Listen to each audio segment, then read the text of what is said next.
Welcome to Conversations with the Unseen. My name is Andy. And my name is Laura.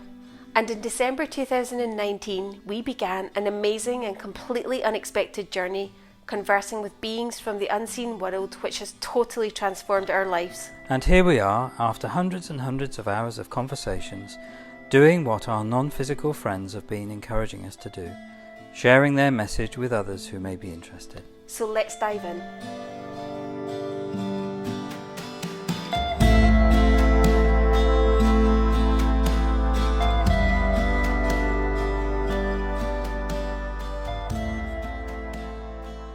Hello, dear friends. Oh, hello, Mexicans. So today we have Ulrike with us again, which is just such a delight for me. Welcome, Ulrike.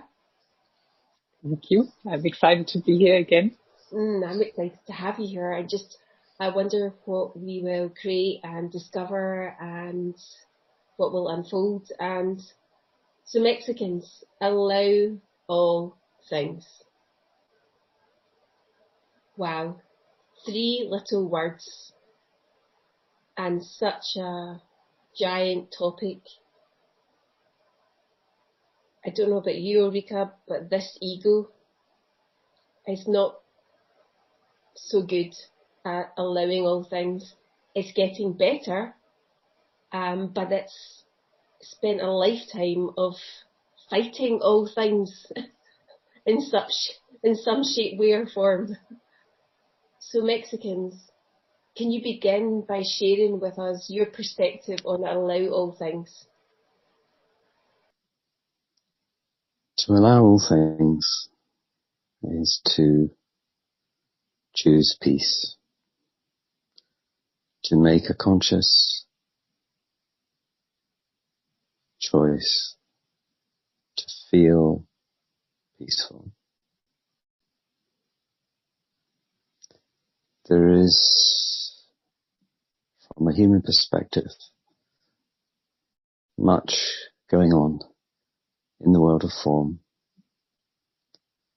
that would seem to be bad or wrong in some way. And to allow what seems to be wrong in the world of form, the ego would say, is to condone the actions of others and therefore the energy becomes tainted by the need to have the world of form be a different way,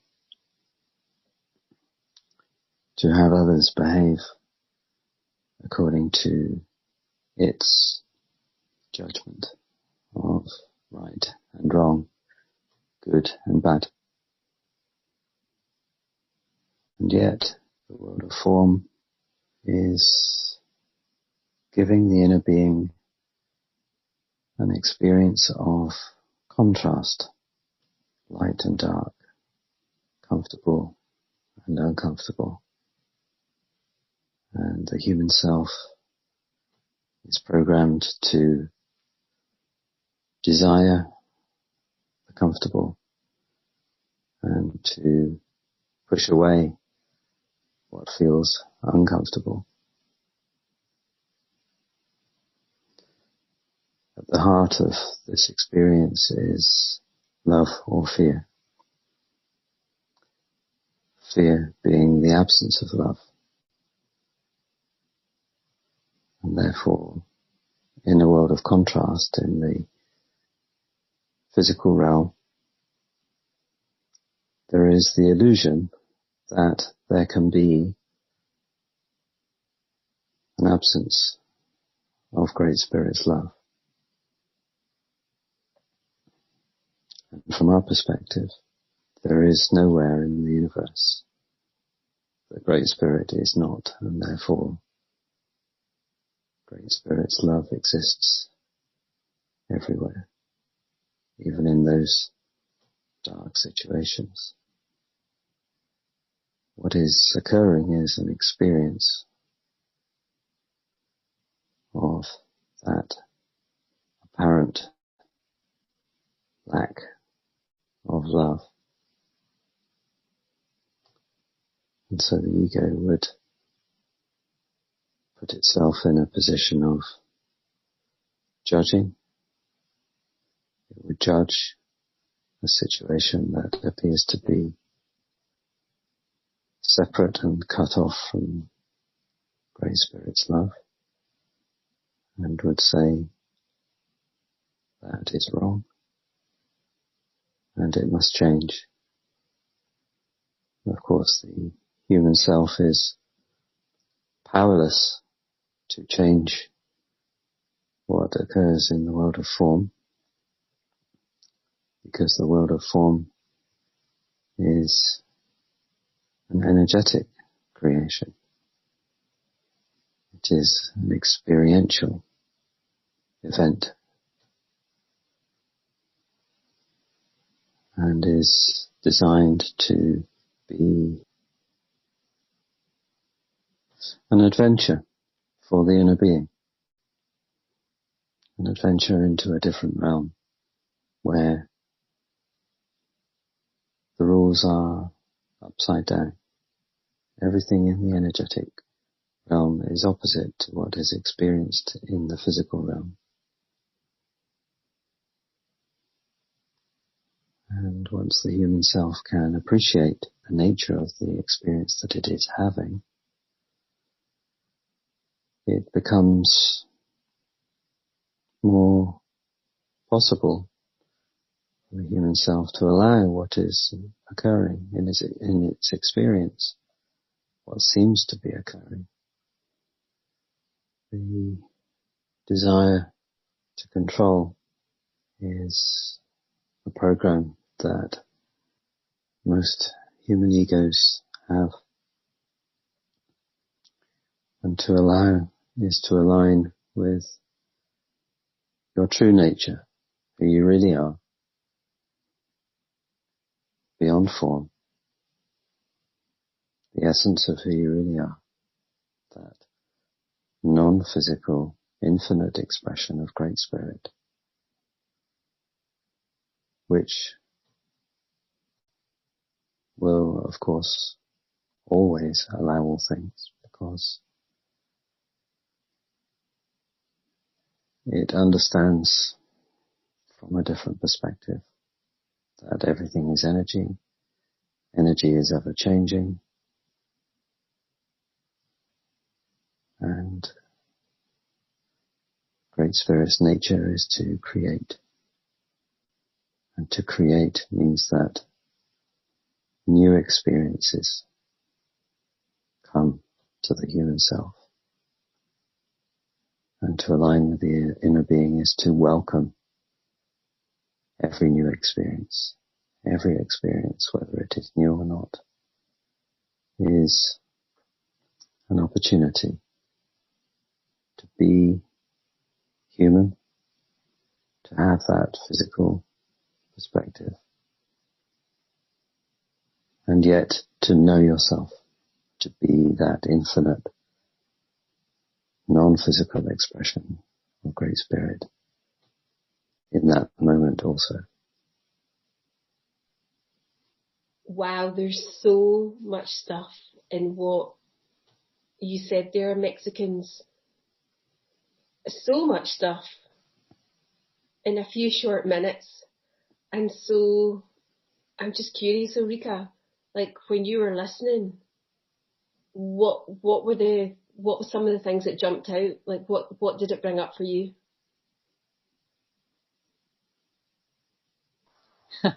I noticed that my ego thought, oh, okay then, so if I allow that, I can start manipulating the energy and get what I want.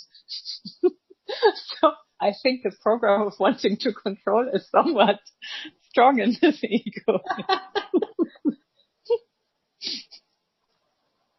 Yeah, there's so many times where I experience the ego saying, oh, yeah, okay, this is how it works. Okay, now how can I use that to get what I want? Which I don't know about you, Ulrike, but it doesn't work. Because that's not, for me, it doesn't work because it's not being it.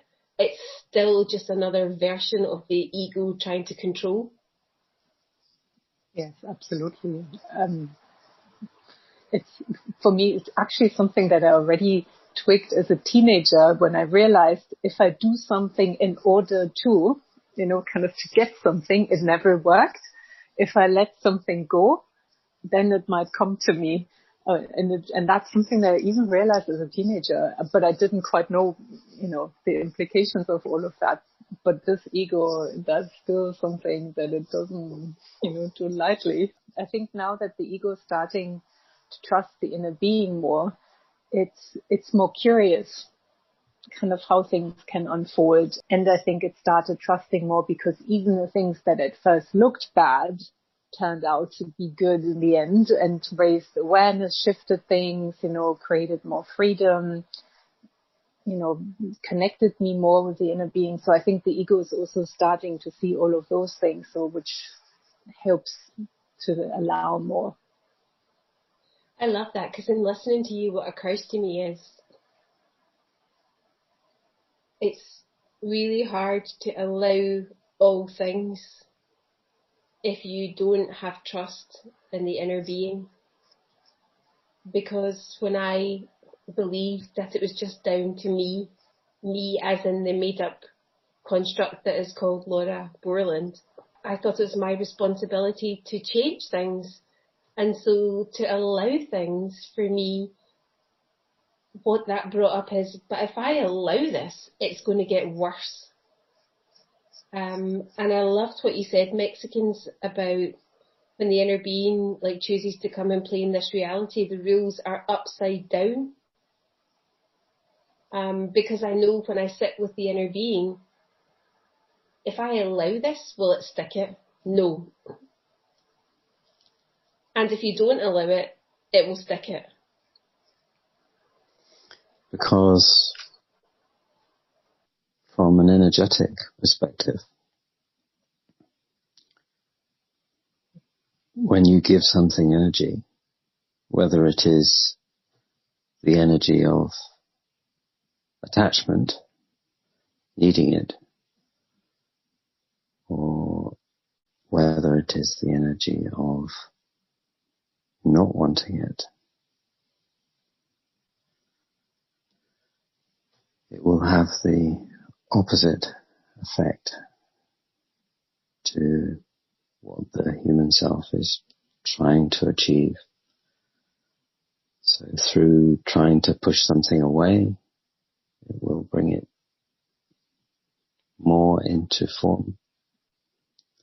And the belief that something is needed, so attachment or even addiction, will change the relationship with whatever that aspect is. So the ego can use force in some cases to bring a physical manifestation into its world.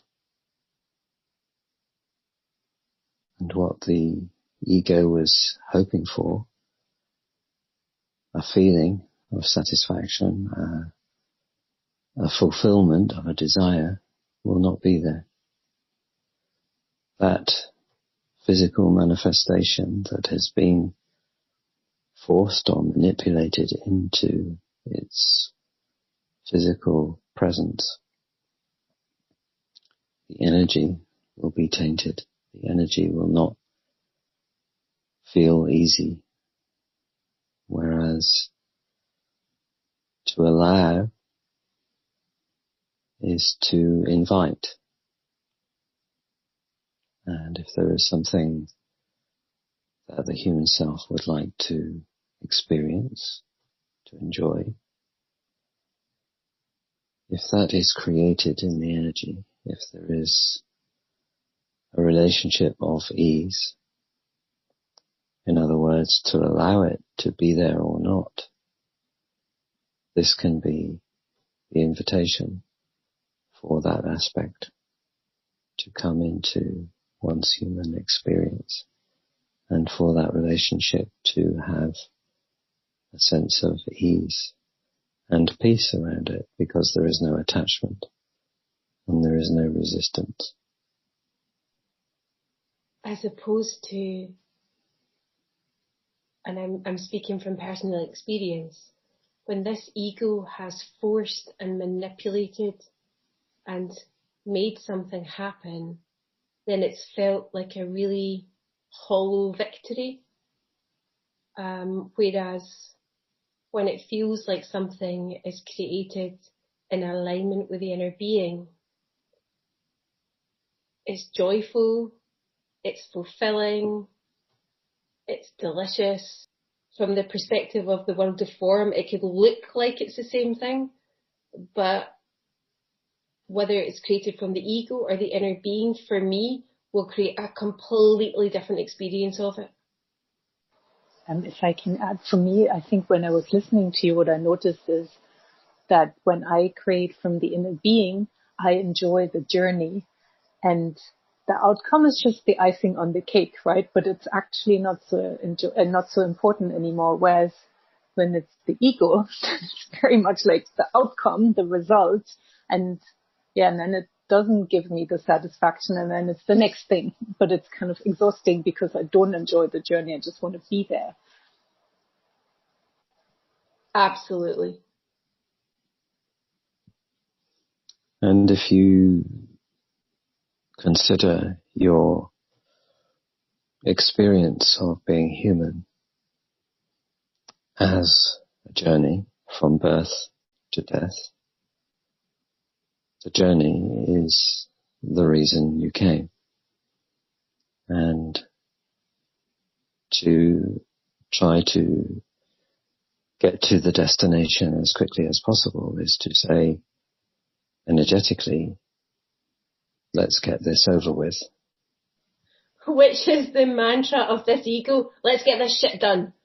And so many of us really have egos. We've been like, there's so many programs about we want to get there, whatever there means. And of course, it never exists, because even when you get there, inverted commas, then the goalposts just shift. But the thing about, for me, about the practice around allowing all things is that as I've got to know and see this ego more, I can see it's a really, really critical, judgmental ego that's hell-bent on being somewhere else but here.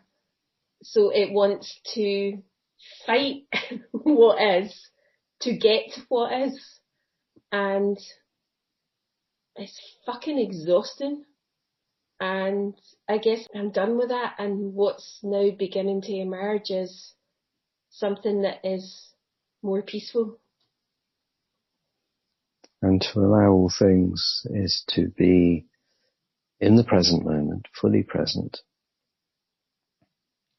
allowing whatever experience the human self is having in the present moment, allowing that to be what is,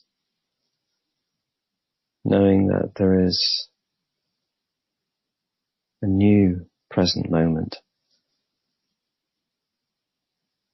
following on, and energy is constantly changing, ever evolving and blending with other energies.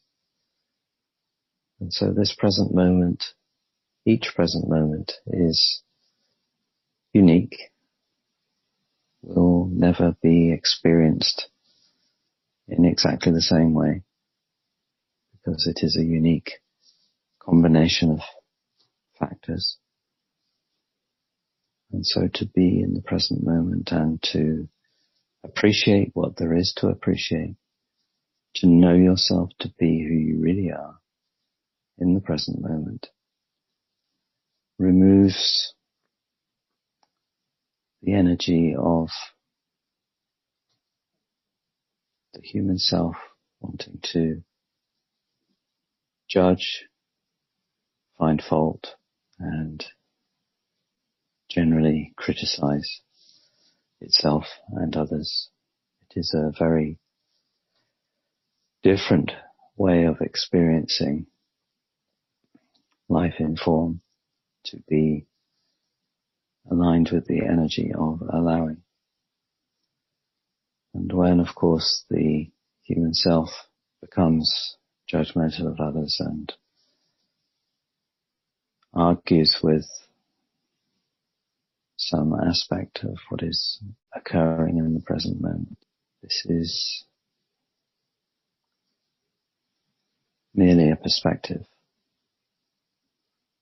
And in any moment, you have a choice.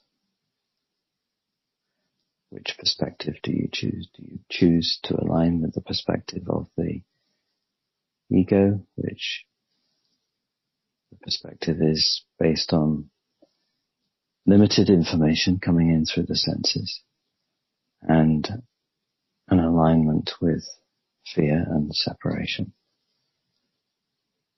Or does one align with the perspective of the inner being, which is loving and is peaceful and never judges? And you have that choice that you can make. In every single moment you have a choice, and if you choose peace, then you will allow whatever seems to be occurring in your experience in that moment. It feels like such a new level to me, even though I think I've heard this before, but understanding more of it with those experiences of trusting the inner being more shows me kind of the contrast of how it was, because I remember a few years ago when we went to the first ACS training together on the plane, I think on the way back, my ego had decided, okay, right, I'm going to accept whatever. And it did make the journey easier, but it was on the level of the ego kind of making me do it.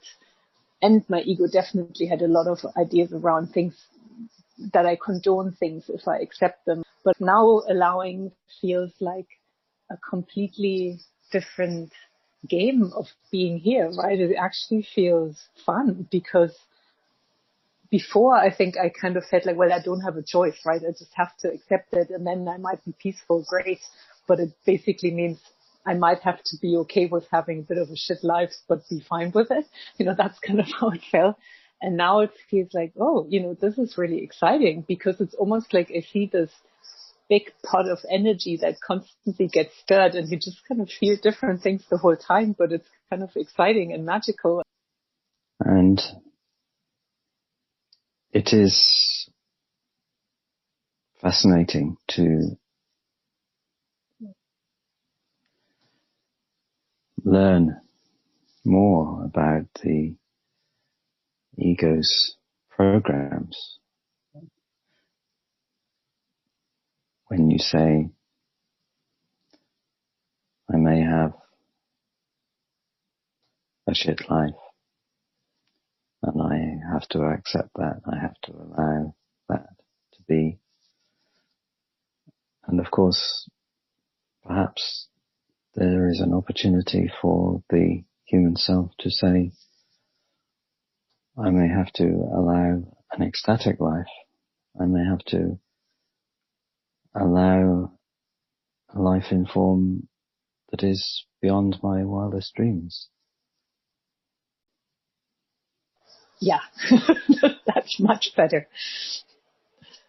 I can see that that's a program, and I'm glad I can see that that's a program now. Isn't it hilarious how the ego always goes to like the doom scenarios, like so fast? The alignment with fear means that the ego would tend to expect the worst.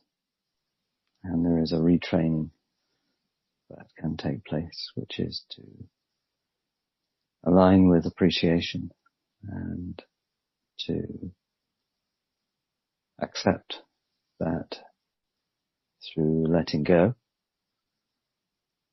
perhaps many enjoyable aspects could be experienced, perhaps even beyond what the human self could imagine. When I was listening to you Mexicans, what was occurring was allow all things is something that feels much easier to embrace when more aligned with the inner being than the ego. And where that took me was, this could be really hard to hear if you had a lot of challenging things going on, as it felt from the human perspective, or if you just really didn't like your experience in that moment. And as I thought that, I was then reminded of the time where I was living at my parents', because I just got myself really stuck with trying to fix so many aspects of my life, and I was really exhausted and I couldn't see the way out. And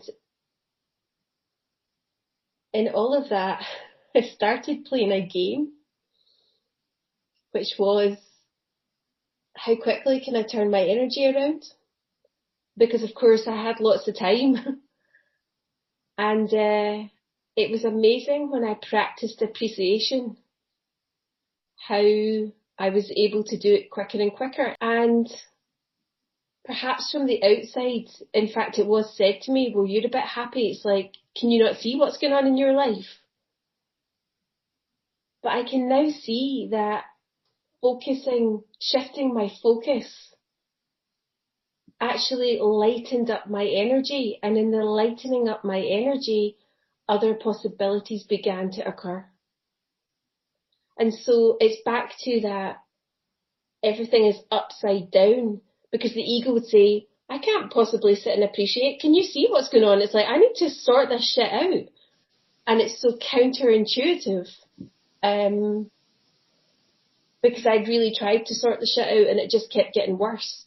But actually the appreciation thing and the taking responsibility for my energy was what helped it shift. Because what creates your experience in the world of form is your energy. And so by taking responsibility for your energy, and rather than noticing what feels uncomfortable, to notice what feels more comfortable, has an impact on your energy, and your energy changes your experience in the world of form. For me, this sounds very liberating, and I was thinking, I wondered when people listen to this and they hear, oh, take responsibility for your feelings, that's in our world usually something quite serious, right? Like, yeah. But actually to take responsibility to feel good, and that's the idea, and that's how you're the strongest contribution for others, right? And and even shift your own world. I think that's so different to what the ego would normally want to do, right? And yet, isn't that awesome? To get that permission that that's where the focus needs to be. The human self would say, I want to feel good, but I can't, because of what seems to be occurring in the world of form. What is happening in the world of form is preventing me from feeling good. And this is another example of where the ego is mistaken, because it is not the world of form that is making it feel how it feels. It is how it feels and its alignment and what it is believing about the world of form that is creating it in that way. So to move to the feelings and to take responsibility for feeling better, and there are ways to do that the human self can do that, And one very simple way is to find something to appreciate, to give less attention to what it does not want and more attention to what feels good. And this becomes a practice. It is developing a habit. And of course, as the human self gives more attention and more energy to what feels good, that naturally then changes the experience of the world of form, because you attract into your life more of what you focus your attention on. I love that. And actually that's something that there's a podcast with Steph and I all about enjoyment and appreciation. So if you're listening to this and you're thinking that you would like to hear more about that, you'll find it somewhere. You know, the Mexicans, the other thing that's really occurring to me is, and perhaps there's a part 2 of this conversation, Ulrike, because it feels like this conversation has really been about us allowing all things personally. But it feels like we're living in a world where there's like much going on that many would say we can't allow all things. And it feels like perhaps there's another conversation for us to come back and just explore that with you Mexicans.